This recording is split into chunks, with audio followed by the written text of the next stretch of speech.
Testes estatísticos mais usados em Machine Learning. Nesse módulo eu vou apresentar os principais testes estatísticos que um profissional de Machine Learning deve conhecer.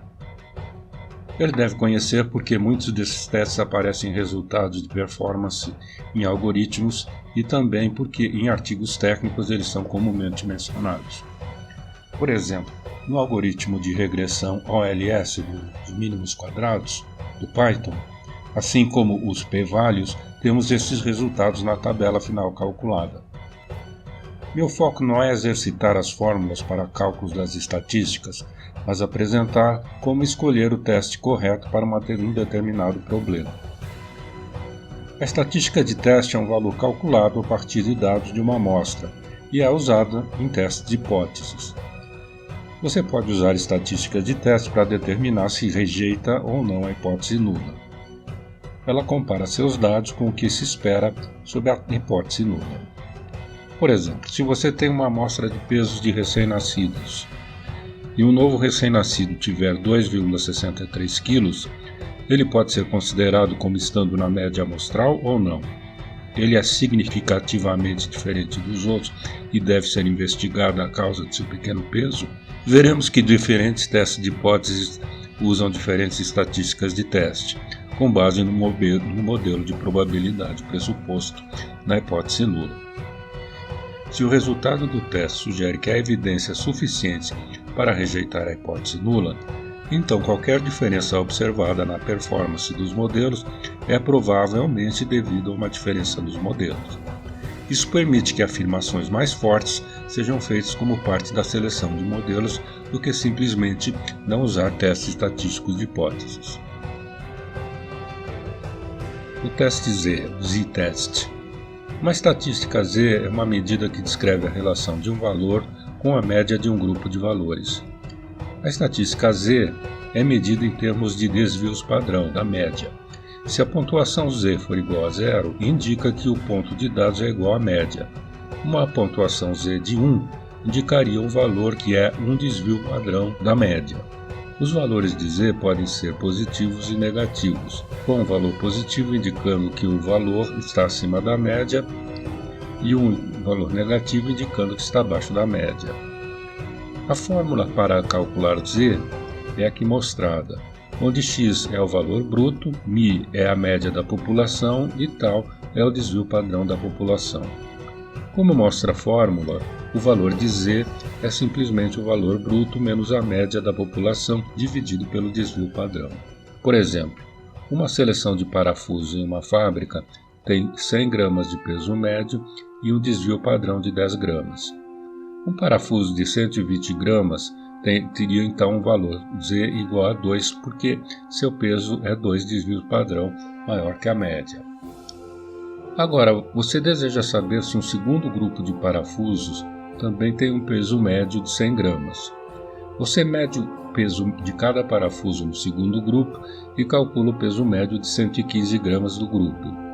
Um teste Z de uma amostra calcula um valor de Z igual a 1,15, como mostrado. Você escolhe um alfa de 0,05, que resulta um valor crítico de 1,96. Como o valor absoluto do valor de Z é menor que 1,96, você falha em rejeitar a hipótese nula e não pode concluir que o peso médio é diferente de 100 gramas.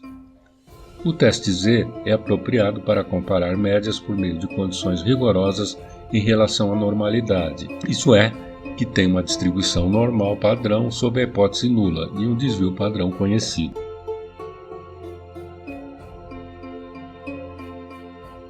O teste T de Student, o t-test, é apropriado para comparar médias por meio de condições mais relaxadas.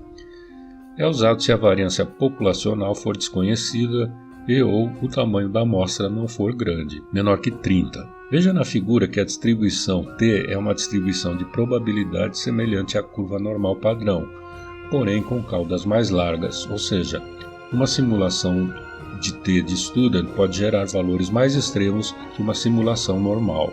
Para calcular a estatística T, a fórmula é parecida com a estatística de Z, com a diferença que se leva em conta os graus de liberdade que vou explicar no próximo módulo. O teste T de uma amostra. Esse teste testa se a média de uma única população é igual a um valor target. Por exemplo, se a média dos bebês nascidos no hospital pesa 3 kg. O teste T de duas amostras. Testa-se a diferença entre as médias de duas populações independentes é igual a um valor target. Por exemplo, se a média dos pesos dos bebês nascidos em São Paulo é diferente da média no Amazonas. O teste T pareado. Testa-se a média das diferenças entre observações pareadas é igual a um valor target. Em um teste T de amostra pareado, cada sujeito é medido 2 vezes, resultando em pares de observações. Por exemplo, suponha que você esteja interessado em avaliar a eficácia de um programa de treinamento para maratonistas. Uma abordagem que você pode considerar seria medir o desempenho de uma amostra de corredores antes e depois de concluir o programa e analisar as diferenças usando um teste T de amostras pareadas. Um teste Q-quadrado testa uma hipótese nula sobre a relação entre duas variáveis categóricas. Por exemplo, você pode testar a hipótese de que homens e mulheres têm a mesma probabilidade de votar no candidato A ou no candidato B ou nenhum deles. Ou você pode ter 2 atributos como sexo e interesse como nesta tabela. Uma tabela que resume essas duas variáveis categóricas nesta forma é chamada de tabela de contingência. Por exemplo, a tabela sexo nas linhas e interesse nas colunas com contagens pode ser a seguinte. Então, uma pergunta que faria sentido em um projeto de Machine Learning poderia ser: o interesse em matemática ou ciências depende do gênero ou eles são independentes? Um teste Q-quadrado requer variáveis categóricas, geralmente apenas 2, mas cada uma pode ter qualquer número de níveis. Por exemplo, as variáveis podem ser do grupos étnicos, branco, preto, asiático, pardo, etc. Em resumo, o teste T permite que você diga: podemos rejeitar a hipótese nula de médias iguais no nível de 5%. Um teste Q-quadrado permite que você diga: podemos rejeitar a hipótese nula de que nenhuma relação existe entre 2 atributos no nível 5%.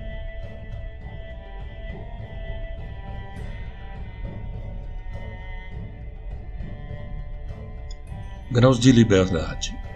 Acima falei em graus de liberdade, mas não expliquei. O número de graus de liberdade é o número de valores no cálculo final de uma estatística que podem variar livremente. Intuitivamente, os graus de liberdade denotam quantos elementos independentes existem. Conforme introduzimos restrições, retiramos graus de liberdade. O grau de liberdade é determinado pelo número de observações de uma amostra e o número de parâmetros no modelo. Aumentar o tamanho da amostra fornece mais informações sobre a população e, portanto, aumenta os graus de liberdade em seus dados. Adicionar parâmetros ao seu modelo, aumentando o número de termos em uma equação de regressão, por exemplo, restringe informações de seus dados e diminui os graus de liberdade disponíveis para estimar a variabilidade das estimativas de parâmetros. Graus de liberdade também são usados para caracterizar uma distribuição específica. Muitas famílias de distribuições, como os testes T, F e Q-quadrado, usam graus de liberdade para especificar qual distribuição é apropriada para diferentes tamanhos de amostra e diferentes números de parâmetros do modelo. Por exemplo, a figura descreve as diferenças entre as distribuições de Q-quadrado com diferentes graus de liberdade, o K. Note que quanto maior K, mais a distribuição se parece com a distribuição normal. ANOVA. ANOVA é usada quando temos variáveis independentes contínuas e a variável target é categórica. Também é chamada de análise de variância e é usada para comparar múltiplas, ou seja, 3 ou mais amostras com um único teste. É usada quando o atributo categórico tem mais de 2 categorias. Por exemplo, suponha que 3 professores são responsáveis por diferentes turmas de alunos. a direção da escola suspeita que a variação do desempenho dos alunos nas provas pode ser explicada pelo trabalho desenvolvido pelos seus professores. Sendo assim, a direção resolveu verificar as notas nas provas dos alunos de cada professor e calculou a média das notas de cada turma. Mas será que essa informação é suficiente para informar que o desempenho dos alunos de cada turma é realmente diferente? E se um dos professores tiver em sua turma um aluno que não se preparou e errou quase todas as questões? Esse aluno não seria responsável por ter diminuído a média do grupo de alunos desse professor? Para verificar então se realmente o desempenho dos alunos variou de acordo com o professor, é necessário a utilização do teste estatístico ANOVA. A hipótese que está sendo testada na ANOVA é: H0, não existe diferença entre o desempenho das notas dos alunos de cada professor. H alternativa, há pelo menos um professor com alunos com desempenho diferente. Você usa a estatística F ao decidir aceitar ou rejeitar a hipótese nula.